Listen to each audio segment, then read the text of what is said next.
How to make a propagation bin.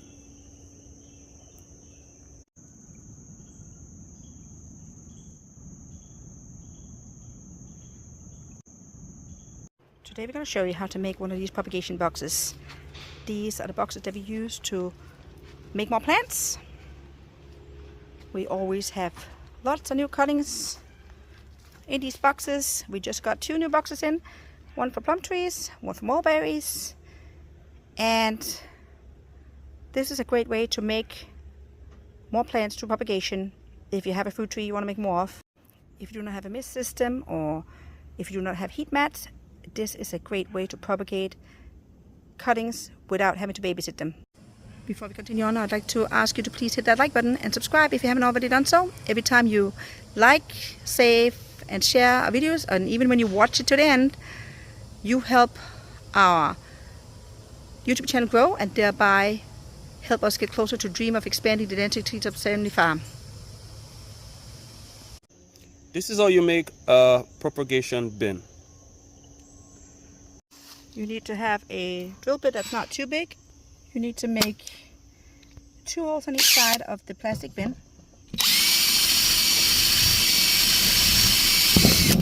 A few inches from the bottom of the bin.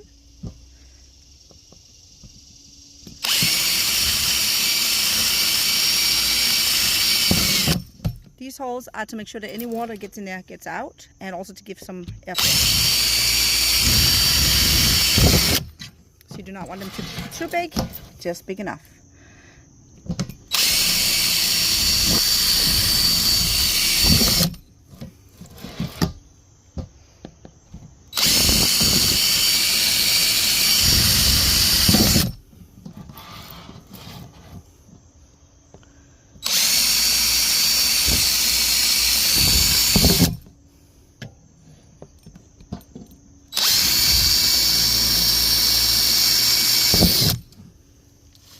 We use a 66 quart or 62 liter bin.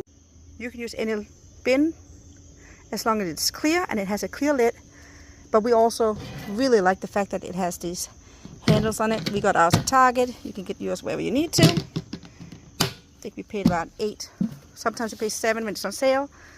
But these are just the perfect bins to use. And now we're going to put some sand in there. You can use any of your preferred rooting medium. We are using sand because we have these old sandbags. So it is a free resource to us. These are from last year's hurricane season. Just even out the sand, and the trick is to get the sand right around the mark where you made your holes so that any water can come out.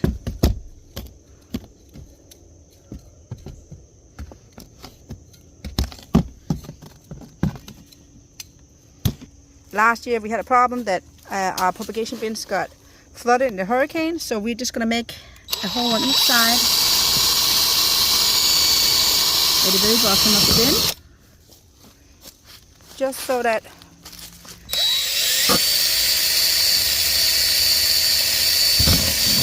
if we do have any flooding, the water will still be able to come out, because we lost a lot of cuttings that way last year. You want to make sure that your sand level, or whatever propagation medium you have, is right below the holes, so that you can get some airflow into the box and thereby prevent mold and fungi, at least some of that growth. Although some growth will happen over time, but if you make these holes, that will help while still being able to keep the humidity level high inside the box. And that is really the key. You need to have high humidity level to have successful propagation. Here you can see that the hole we made is about 3 inches high or 7 centimeters, and the sand level is about 1 centimeter shorter than that, so about 6 centimeters or 2.5 inches high. But if you have more propagation medium, if you have an access to an unlimited amount of a propagation medium, then you can make it much higher than that. We are simply just trying to use what we have and be able to spread it out over many propagation boxes, because we have lots of different things that we need to propagate. Before you start putting plants in the propagation box, you need to water it. Just enough that the medium is soaked through. And you can kind of see it at the bottom of the bin. Right here.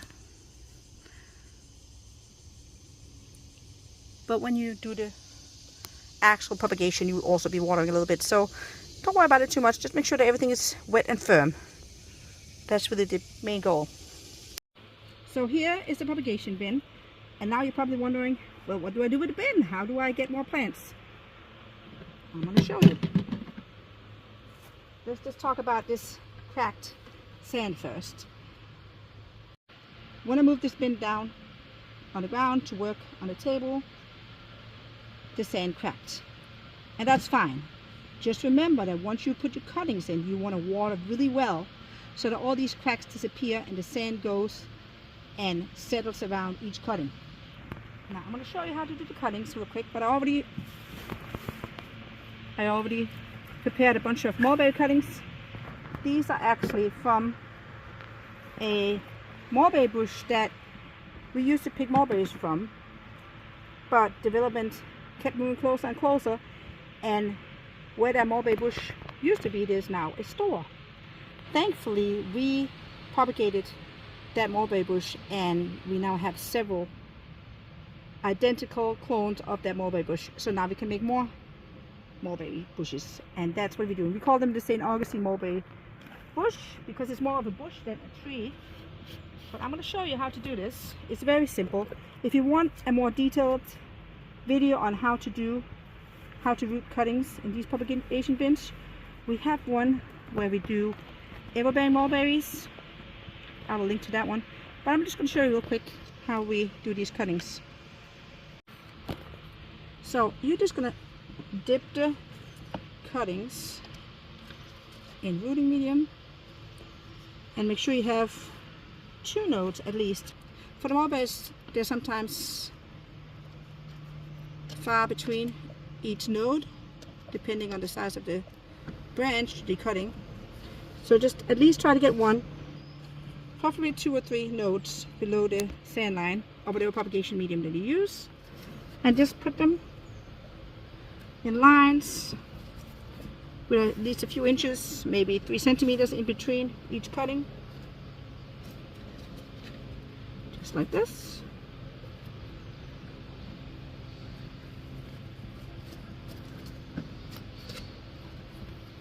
Some of the softwood you have to be very careful with, that you don't break the branch or the cutting when you put it in.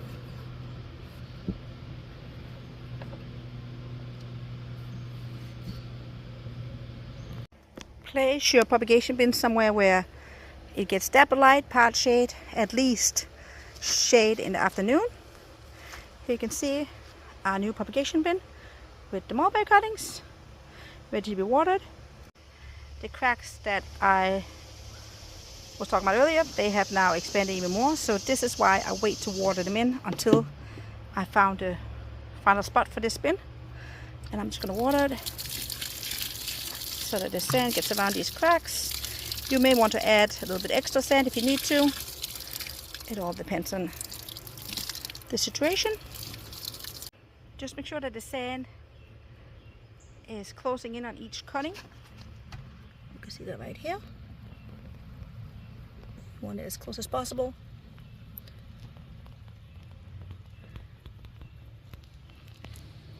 Now you can put the lid on your propagation bin. And again, this is why I like these handles, because we do have some other propagation bins without handles, and they have a tendency of opening up before I want them to open up. You can see we have lots of them. We're growing lots of things. Last year we had several propagation bins that got flooded, so we have raised this area even more, and hopefully this year they won't flood. But that is how easy it is. For less than $10 you can make your own propagation bin. Now the time that each cutting takes depend on the cutting. Mulberries, I'd say after 4 months, they're usually pretty well rooted, but sometimes we'll take up the lid and let them sit without the lid on for a while. Here you can see that the cuttings are all ready. The water has settled and made the sand settle around each cutting. Just up close. And of course, don't forget the tag. We make these permanent plant tags, St. Augustine mulberry, because believe me, in 3 months, 4 months, 6 months, you might not remember what you put in here. And of course, sometimes you can tell what you put in here, but if you have several varieties of mulberries like we do, it can become complicated. And we do not want a little mulberry trees that we don't know what variety they're at. So put the permanent plant tag down there if you have it. If not, check out the video how to make them. You can also put a plastic tag down there, or you can write it on the outside. But plastic and water, yeah, it washes away. We've tried that.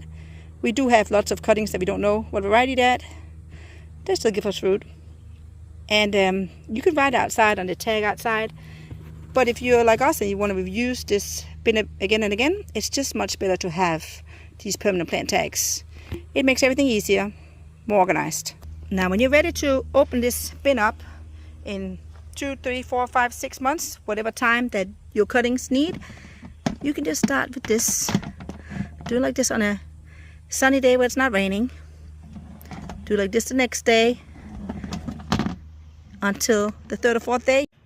Once the plants have adjusted to the new humidity level, you can remove them from the propagation box and put them into separate pots, or if you don't have enough, you can just put them into one pot together. These are a bunch of everbearing mulberries that we did last summer.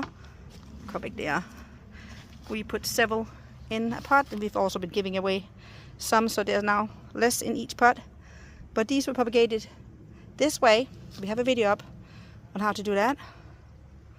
And this is what we hope will happen with these mulberries, so that we can get more mulberry bushes and more mulberries.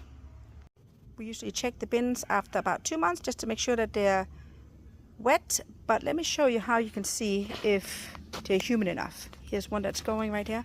You can see the water droplets at the top. That's how you can see that it should be alright. There are just a few cuttings left in here, but they're doing fine. Sometimes we'll take some cuttings up and leave some in there because they're not rooted yet. I'm not really sure what these are. I gotta look at the tag. But these have been in here for quite a while, and they should be able to come out soon. I'm just gonna give them a little bit of water.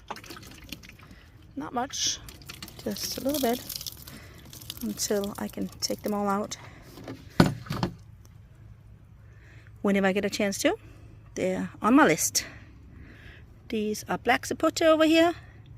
I'm not sure what the other ones are, because I do not have a plant tag in there. Not good. But that's how it is. If you don't put plant tags in there, you will forget what you plant. The reason why we make these propagation bins is because we don't want to baby our cuttings. We do not have time, we do not have room, we do not have a mist system.